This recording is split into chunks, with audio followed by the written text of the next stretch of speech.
Thank you, Freya. I will now invite Sue Grimmond to come. She's the Met Office Joint Chair and Professor of Urban Meteorology at the University of Reading. She's previously taught at King's College London and the Indiana University in the US. She has held important positions within the International Association of Urban Climate and the World Meteorological Organizations on urban and building communities. She is the first female recipient of the Royal Meteorological Society's Simmons Gold Medal in recognition of her research of urban climates. So we're in great hands as we pass over. Thank you. Thank you very much. So I'm going to change scale from the global to the city, but I'm going to stay with the climate perspective or the climate weather perspective. And I want to start by thinking about how important are cities. In this top map, we see in 2050s what fraction of the world's countries will have more than half of their country's population in cities. Basically, if you look between the green and the brown, that's where you go to being greater than 50%. And you can see by that point, most of the world's countries will have more than half their population living in cities. We are already, in terms of the global population, have more than half the world's population living in cities. So we have both an absolute number and increasing in cities, but we also have greater density, and it's that density that is the really critical characteristic, because that means that if there is an extreme or high impact weather event, it's going to impact a large number of people. And we can think of a wide range of impact events. So as Freya just showed us, that we're expecting to have more of these events. So in terms of urban conditions, these may be flooding events, they may be wildfire, they may be extreme local winds, disruptive winter weather, heat waves, or air pollution events. These images all come from just a few months in 1 year, and if you think about the news that you've seen already this year, you have probably seen every single one of these events in some city around the world. Now, the reason why that is critical, it obviously impacts infrastructure, it impacts health, it impacts not only those in the city, but it has repercussions beyond the city. Major cities are often quite important to the socio-economic characteristics of the whole country. So we need to think about those and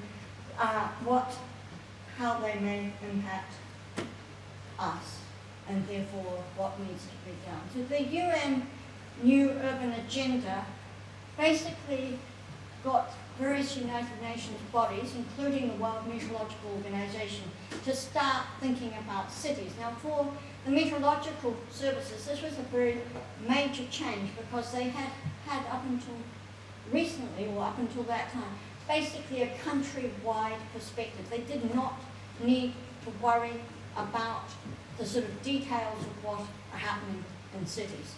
So as part of the global forecast of climate services, we're going from not just providing a weather forecast, but actually providing a service, so actually understanding, not just sort of saying the temperature is going to be this, but thinking about what is the implication of that temperature, what infrastructure might be damaged, what are critical tipping points, what might be critical characteristics that need to be known, and that is obviously you're going to hear a series of other sort of key talks today in terms of thinking about other critical points that aren't just temperature variables, but are other components. So we look at this.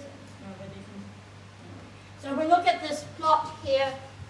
This blue sort of oval is sort of the classical meteorological weather forecast, National Meteorological Hydrological Services, trying to bring together observations, modelling, and data, and that we provide a forecast. That forecast then needs to, if we want to develop services that we're actually trying to resolve or plan for better protection, we need to think about what are the applications, what is the decision making, and how do we communicate that. But that all needs to start with an understanding of what is actually needed. What do the city planners need? What do the energy infrastructure people in the city need, what do the health people need, and we need to understand that together. If we work together, then we will, as meteorologists, will have more information, but we will also provide better information to the end users. All of those steps need to be evaluated. We need to keep evaluating our climate models, our weather models, but we also need to evaluate how well are we delivering the right data to applications. How well are people responding to that? How well have we communicated that? That requires capacity development and all of these different stages. But it also, therefore, will identify new research needs. So for a university environment, that is something that we classically do. But that is beyond the research environment. It requires all of us to think about how do we ensure that people know how to use this. So if we think about what's actually happening in terms of a particular event and sort of this cascade or domino effect Freya also just recently talked about. So I'm just taking one particular type of storm. We can think of a typhoon or a hurricane depending on what part of the world you live in. That basically you can have one of these types of events and that's going, in terms of meteorological conditions, it's going to cause strong winds, severe convection, heavy rain, high waves, storm surge. But then it causes traffic accidents, infrastructure damage, casualties, inundation, waterlogging. Some of those will be immediate, and some of these events will be even, so you have the event today, there's something that happens that damages the infrastructure, but things like plant disease are not going to happen today. They're going to occur some months or weeks later. Farmland is damaged, traffic accidents, electrocution, because of transmission lines are failing. So there's a whole series of different cascades of these events. So from one event, we need to be able to not only prepare ourselves, so when we're thinking about the application, it's not just can we get the typhoon correct, but can we get these other events? What are the critical things that influence, for example, all of these ones that are out of the purple circles or ovals to try and understand how can we actually better prepare. And that has to be a community that does that. The challenge in cities is scale. And the problem is that we walk around between buildings. You're short like me, you're sort of 1.5 meters is probably an exaggeration, but I mean it's that we're very small relative to the size of the buildings. If you think about what did you do to walk into this building? The buildings were tall relative to you. That's not what we're trying to model in weather and climate models. What we're trying to model is something that is a neighbourhood. So if we're looking across, this happens to be Melbourne, we see a central business district, we see an industrial area, we see small residential buildings, we see parkland. The city is made up of a whole series of different neighbourhoods, and that is what we try and model in weather and climate models. So the challenge is that we're not actually modelling the scale that where people are actually living. So we have to think about how do we actually bring those modelling results down to the application so that we can see, we can choose to go on the sunny side of the street or the shaded side of the street, whether we're warm or cold, but we have to think about how do we actually bring the right information down to the scale that decisions are going to be made and people are going to respond out. So I'm going to choose one example here, and given that the forecast and the conditions were going to be really hot, I decided that we would use overheating as an example. And what I want to think about is the scale between buildings, neighbourhood, and climate. So we know that urbanisation is increasing. We know from planning that the first time that a neighbourhood is created, that whatever sort of decisions are made about the major axes will last for the order of 1,000 years. When we build a building, we expect it to last for the order of 100 years. So there are lots of these decisions that are being made now in various places around the world. So it's actually really critical that when we do that, we start to think about what is the implication of building design, If we get that wrong, it's going to have health implications in terms of overheating. It's going to have energy implications. Either the users are going to have to use more energy than intended, which is obviously a major political consideration at the moment, but it's also a major consideration in terms of, how is that energy generated? What is the implication of that? If we think about the building, so let's say for building design, we're interested in this little brown building here.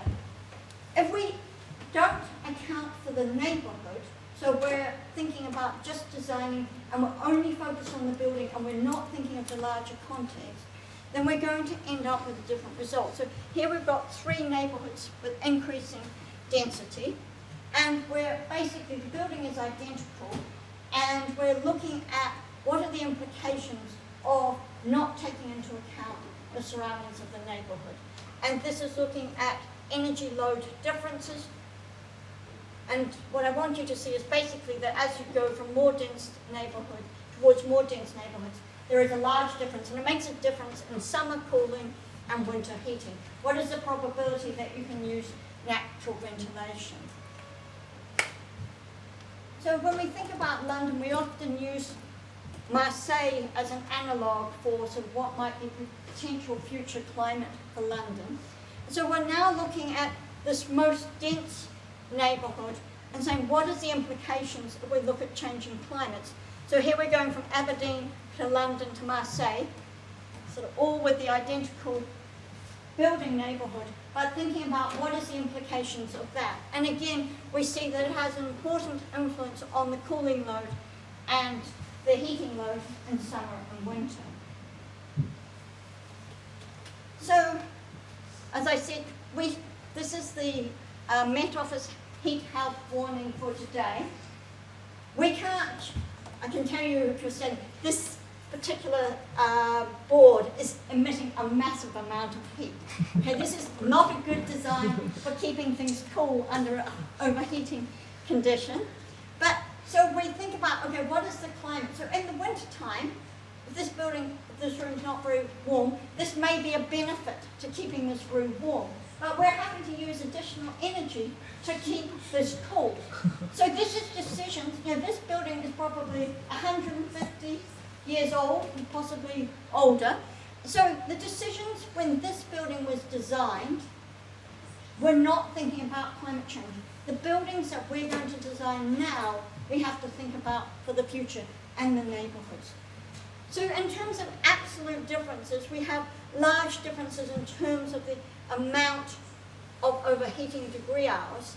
But if we don't take this into account, taking into account the neighbourhood and the surroundings, we're having 20 to 40% difference in energy use. And that is really big. No matter whatever happens, doesn't matter what climate, the neighbourhood is going to exist. The decisions or implications for overheating, for health, for energy consumption are all linked to those decisions. So we have to think about the global climate, we have to think about the regional climate, but we have to bring it down to the scale that decisions are being made. An architect and engineer will make the decisions about the building. If they don't think about the neighbourhood, then there's going to be concerns. Thank you.